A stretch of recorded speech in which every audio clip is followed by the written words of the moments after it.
Welcome to Relaxed Reddit Readings. Today we have 4 Reddit stories for you. Reddit stories that broke the internet today. Story 1. Won £4 million lottery but parents want half. So I just won £4 million in the lottery at 19 years old, and now my parents are calling me selfish because I won't give them half. Yeah, you heard that right.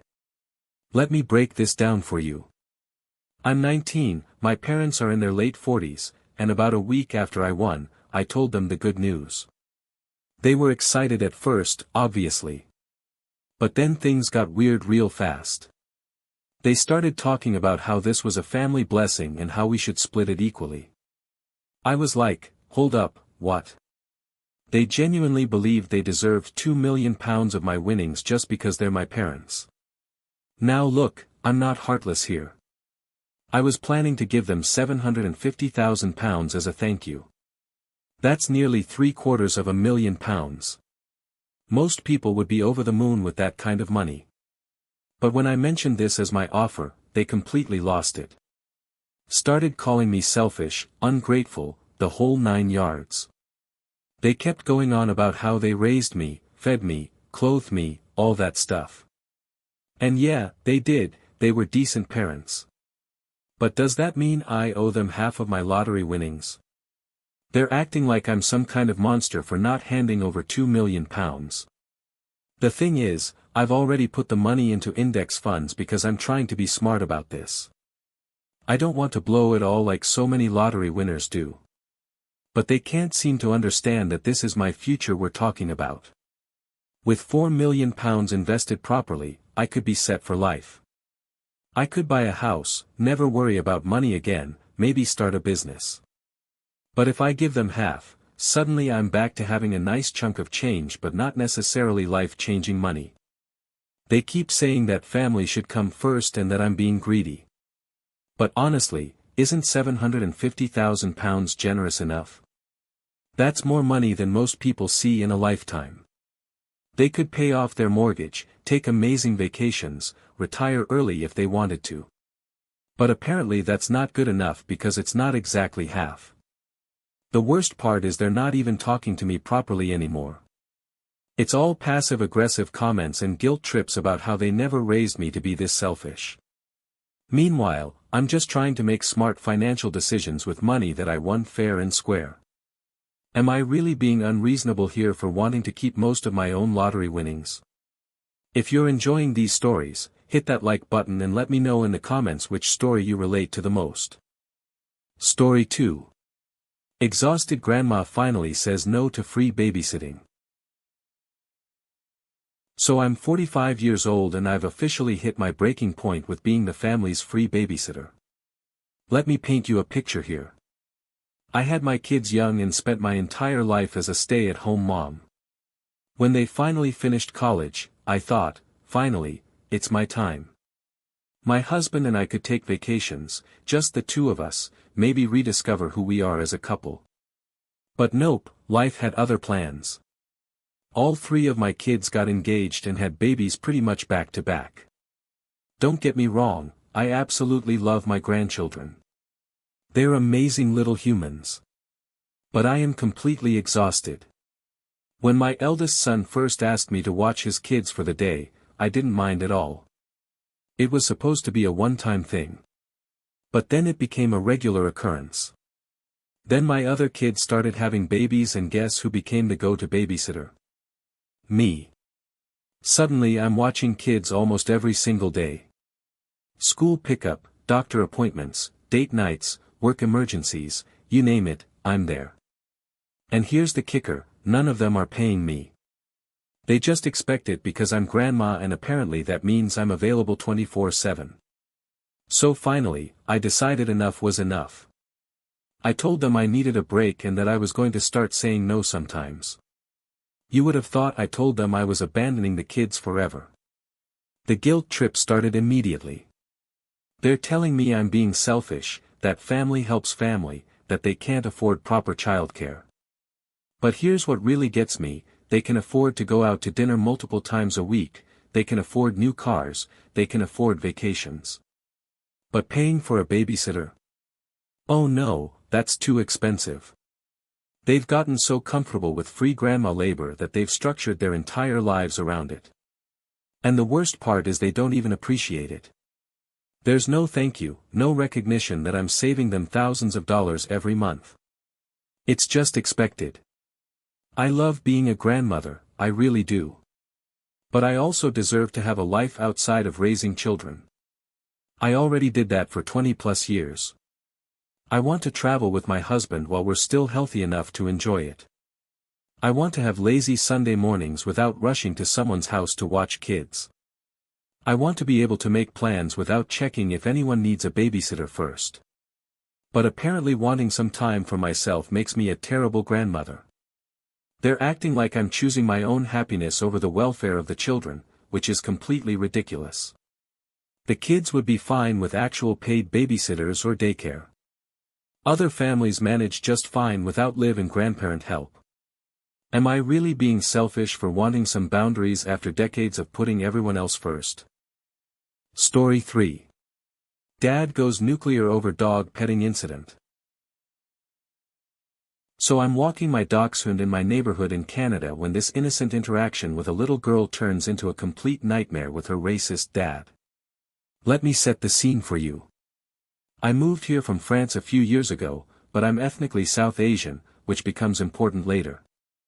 I have this super friendly little dachshund who absolutely loves kids, and people in the neighborhood always ask to pet her. Today I'm out for our usual walk when this adorable little girl, maybe 6 or 7 years old, comes up on her scooter and asks if she can pet my dog. She was so polite about it, really sweet kid. So obviously I said yes. My dog was thrilled, tail wagging like crazy, and the little girl was being super gentle, just like I always ask kids to be. Everything was going perfectly fine. She was telling me about how much she loves dogs and asking what breed mine is, just normal kid stuff. Then out of nowhere, this man comes storming over, and I immediately know this is her dad from the way she reacts. And this guy is furious. Not just annoyed, not just concerned, but absolutely livid. He starts yelling at me about how I should have asked his permission first before letting his daughter pet my dog. Now, I get it, some parents are protective, but the way he was going about it was completely over the top. But then it gets so much worse. He starts going on this rant about how people like me shouldn't be trusted around kids. People like me. And then he really shows his true colors when he tells me to go back where I came from. In front of his own daughter. This sweet little girl is just standing there looking mortified while her dad is basically having a racist meltdown over a dog petting incident. I tried to stay calm and explain that kids ask to pet my dog all the time, that his daughter was perfectly safe and being very gentle. But he just kept getting more aggressive. He's telling me I'm a predator, that I'm dangerous, all this completely insane stuff. The whole neighborhood is starting to come out to see what the commotion is about. And this poor little girl is just watching her dad turn into this horrible person right in front of everyone. She was clearly embarrassed and confused about why her dad was being so mean. I honestly felt worse for her than I did for myself. Eventually he grabbed her and stormed off, but not before making more comments about my ethnicity and telling me he better not see me around his kid again. The whole thing was absolutely surreal. All this over letting a child pet my friendly dog for 5 minutes. I keep thinking about whether I should have asked permission first, but honestly, this happens all the time in our neighborhood. Kids ask, parents are usually right there or nearby, and everyone's always been fine with it. Plus, the way this guy reacted had nothing to do with being protective and everything to do with his obvious prejudices. Was I really supposed to anticipate that level of racist hostility over something so innocent? Story 4. Girlfriend's son has zero self-preservation at family cabin. So I'm dating this woman who has 2 kids, and her 11-year-old son is basically a walking disaster waiting to happen, and now she wants to bring him to my family's cabin in July. Let me tell you about this kid. We took both boys to the cabin once during winter, and it was honestly terrifying watching this kid operate. He has absolutely zero sense of self-preservation. I'm talking about a child who will just walk out onto frozen lakes without checking if the ice is thick enough. Who thinks climbing on the roof sounds like a fun afternoon activity. Who sees a steep cliff and thinks, you know what, I should get as close to the edge as possible. The older kid is 15 and totally fine. He's responsible, listens when you tell him something might be dangerous, uses common sense. But the younger one? It's like his brain just doesn't process risk at all. During that winter trip, I spent the entire time following this kid around trying to prevent him from accidentally killing himself. And that was during winter when there were fewer ways for him to get hurt. Now my girlfriend wants to bring them again in July when everything is more accessible and potentially more dangerous. We're talking about a cabin right on the water with cliffs, hiking trails, boats, all sorts of things that could go wrong with a kid who doesn't understand consequences. The thing is, my girlfriend doesn't seem to see the problem. She just laughs it off and says boys will be boys, he's adventurous, he'll be fine. But I'm the one who ends up being responsible for watching him because she's not paying attention half the time. And I can't relax and enjoy my family's cabin when I'm constantly worried about whether this kid is about to fall off something or walk into traffic or decide to see how deep the lake is. I told her I don't want to bring him this time, and now she's mad at me. She's saying I'm being unfair, that I'm excluding her son, that I don't care about her family. But it's not about not caring, it's about the fact that bringing him turns what should be a relaxing weekend into a high-stress babysitting nightmare. She thinks I'm overreacting, but she wasn't the one chasing him around last time making sure he didn't accidentally hurt himself. The 15-year-old can come, no problem. He's great to have around. But the younger one just makes everything stressful and potentially dangerous. And honestly, it's not fair to him either. He can't help that he doesn't understand risk the way other kids do. But that doesn't mean I have to put myself in the position of being his constant guardian during what's supposed to be my relaxation time. Is it really unreasonable to want one weekend where I don't have to worry about a kid accidentally endangering himself? If you enjoyed these stories, drop a comment telling me which one was your favorite. And if you want more relaxed Reddit readings, make sure to like, subscribe, and hit the bell so you never miss a video. Thanks for watching. If you enjoyed these stories, like, comment and subscribe for more relaxed Reddit readings.